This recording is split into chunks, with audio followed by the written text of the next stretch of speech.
মাধ্যমে মাত্র 27 জনের লাশ আমাদেরকে দেয়। এত বড় সাহস তাদেরকে কে দিয়েছে? সবকিছু মিলিয়ে সকল 6 দফা বাতিল করে আমরা 1 দফায় উপনীত হয়েছি।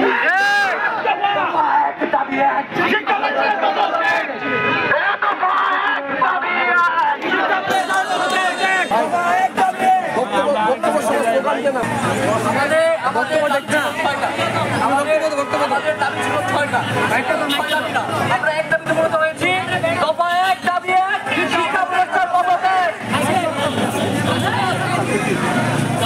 অবজ্ঞা করেছে। তারা আমাদের মেন্টাল হেলথ বুঝতে চায় নাই, তারা যা মনে হচ্ছে সবকিছু করছে। তো তাদের পদক্ষেপ আমরা চাই। আপনার কথার মাঝখানে আটকানকে লিখা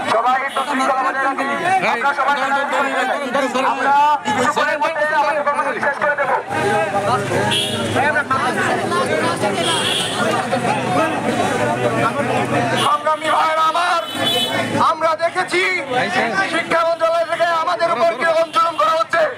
আজকে শিক্ষা বোর্ড থেকে ঘোষণা দেওয়া হয় ৭৯ পেলে ৮০ দেওয়া হবে না, সেইটা অন্যায়।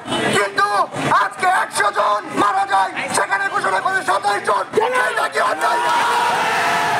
আজকে শিক্ষা ব্যবস্থা উন্নত না করে শিক্ষা দিয়ে প্রশ্ন কঠিন করে কি শিক্ষা ব্যবস্থা সংস্কার করা যায়? আজকে প্রশ্ন বল দিয়ে শিক্ষার্থীদের মাঝে তারা বিশৃঙ্খলা সৃষ্টি করে দিচ্ছে। আমাদের একটাই কথা, আমরা স্বৈরাচারের পদত্যাগ করেছি।